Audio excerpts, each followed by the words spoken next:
So I joined this company and quickly realized that my seemingly friendly colleagues were actually fake. They would act nice in front of the boss, and when he wasn't around, they would gossip, they would give me attitude, they would even criticize my work.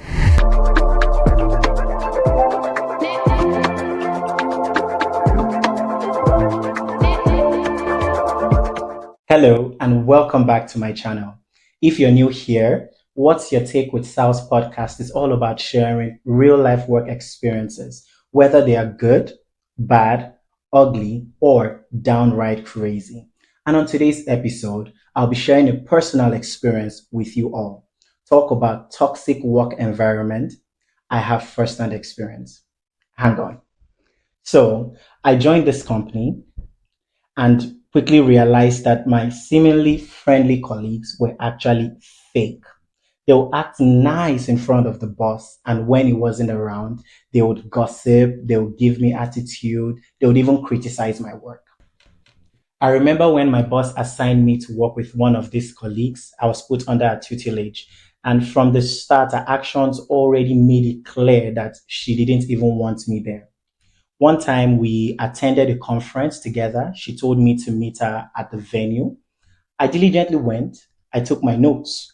And after the conference ended, I think around 4 p.m., I simply asked if I could like go back home, finish up the report. And she looked at me and she was like, she does not know why the boss would hire someone without experience or respect for the job. I was in shock. I was amazed. I was like, I don't even know what was happening. But I was cut so deep, so I decided to prove her wrong. I stayed late at the office, finishing the reports like around 9 p.m. while she had gone home a long time ago. The next morning came. I'd already sent her the report. She told me to redo the report again, claiming that I rushed it.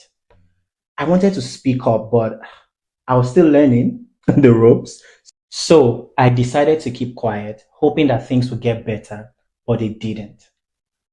Each day, the atmosphere grew more toxic, and it felt like every of my effort was just being sabotaged. I started to dread going to work because no matter how much I tried, it was just never enough. If I submitted a report, it would be sent back for revision, sometimes multiple times. If I go out for lunch, they're going to be like, why did you stay out so long?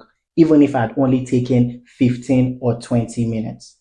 So here at this point, it was clear that nothing I ever did was going to be enough. There was even another time that I had to make a presentation in the office. I gave it my all. My boss appreciated it. And after the presentation, two of my colleagues started asking me a lot of questions just to make me stutter and just to make me look stupid in front of my boss. But my God beat past them.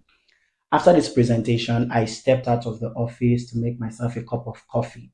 And on getting back to the office, I overheard these two colleagues gossiping about me, saying that he's so full of himself. What country does he even think that he is from? Hearing this, I smiled and I said to myself, Satan, not today. But on a more serious note, despite these things, one thing that always kept me going was the fact that during our brainstorming sessions, my ideas, my recommendations were always the ones that my boss really appreciated and always implemented. You know, but this only made my colleagues more furious, and my boss had no idea what was happening behind the scenes. Everything changed when I decided it was time to speak up for myself. I told myself, enough is enough. During the project with that same colleague, I called her out on her mistakes. She tried to get another coworker to gang up on me, but this time I didn't back down. I confronted them both and they were shocked. I wasn't someone that they could push around anymore. From that moment on, I just focused on my work and I ignored their negativity. Eventually, I left the company, but I learned a valuable lesson. I learned the importance of, always speaking up for myself and not letting any toxic environment define me. In all honesty, guys, there are a lot of stories to tell. But for us not to make this video too long, If you're facing a similar situation, remember you are not alone. Speak up, share your experiences, especially here at What's Your Take with Sals. Our email address is in the description box if you have a story to share. Thanks for watching, guys. And don't forget to like, share, and subscribe for more empowering content. Let's make a difference together. Until next time.